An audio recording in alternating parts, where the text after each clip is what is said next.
கிருபையும் சமாதானமும் உண்டாவதாக. இன்று நாம் ஆதியாகமம் 7ஆம் அதிகாரத்தை வாசிக்க கேட்போம். கர்த்தர் நோவாவை நோக்கி, நீயும் உன் வீட்டார் அனைவரும் பேழைக்குள் பிரவேசியுங்கள். இந்த சந்ததியில் உன்னை எனக்கு முன்பாக நீதிமானாக கண்டேன். பூமியின் மீதெங்கும் வித்தை உயிரோடே காக்கும் பொருட்டு நீ சுத்தமான சகல மிருகங்களிலும் ஆணும் பெண்ணுமாக எவ்வேழு ஜோடும், சுத்தமில்லாத மிருகங்களில் ஆணும் பெண்ணுமாக ஒவ்வொரு ஜோடும், ஆகாயத்து பறவைகளிலும் சேவலும் பேடுமாக எவ்வேழு ஜோடும் உன்னிடத்தில் சேர்த்துக்கொள். இன்னும் 7 நாள் சென்ற பின் 40 நாள் இரவும் பகலும் பூமியின் மேல் மழையை வர்ஷிக்க பண்ணி நான் உண்டாக்கின ஜீவ ஜந்துக்கள் அனைத்தையும் பூமியின் மேல் இராதபடிக்கு நிக்கிரகம் பண்ணுவேன் என்றார். நோவா தனக்கு கர்த்தர் கட்டளையிட்டபடியெல்லாம் செய்தான்.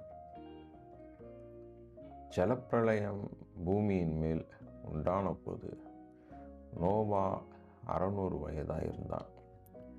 ஜலப்பிரளயத்துக்கு தப்பும்படி நோவாவும் அவனுடைய கூட அவன் குமாரரும் அவன் மனைவியும் அவன் குமாரரின் மனைவிகளும் பேழைக்குள் பிரவேசித்தார்கள்.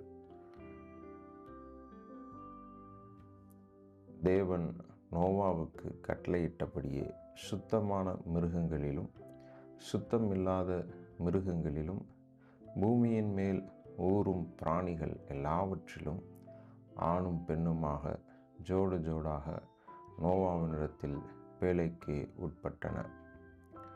7 நாள் சென்ற பின்பு பூமியின் மேல் ஜலப்பிரளயம் உண்டாயிற்று. நோவாவுக்கு 600ஆம் வயதாகும் வருஷம் 2ஆம் மாதம் 17ஆம் தேதியாகிய அந்நாளிலே மகா ஆழத்தின் ஊற்று கண்களெல்லாம் பிளந்தன, வானத்தின் மதகுகளும் திறவுண்டன. 40 நாள் இரவும் பகலும் பூமியின் மேல் பெரும் மழை பெய்தது.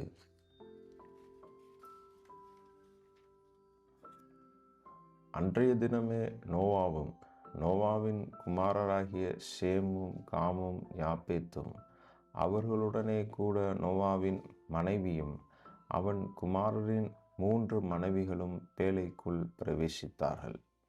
அவர்களோடே ஜாதி ஜாதியான சகலவித காட்டு மிருகங்களும் ஜாதி ஜாதியான சகலவித நாட்டு மிருகங்களும் பூமியின் மேல் ஊறுகிற ஜாதி ஜாதியான சகலவித ஊறும் பிராணிகளும் ஜாதி ஜாதியான சகலவித பறவைகளும் பலவிதமான சிறகுள்ள சகலவித பட்சிகளும் பிரவேசித்தன.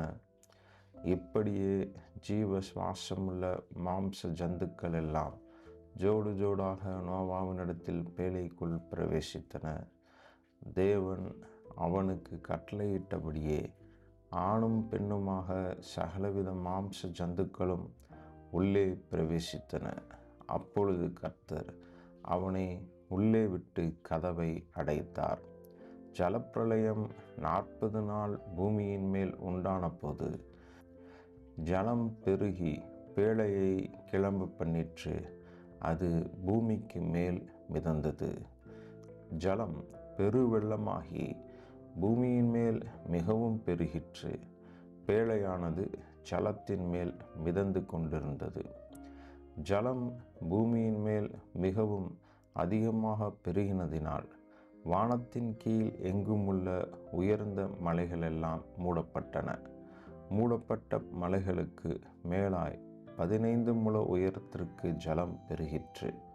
அப்பொழுது மாம்ச ஜந்துக்களாகிய பறவைகளும் நாட்டு மிருகங்களும் காட்டு மிருகங்களும் பூமியின் மேல் ஊறும் பிராணிகள் யாவும் எல்லா நரக ஜீவன்களும் பூமியின் மேல் சஞ்சரிக்கிறவைகள் யாவும் மாண்டன.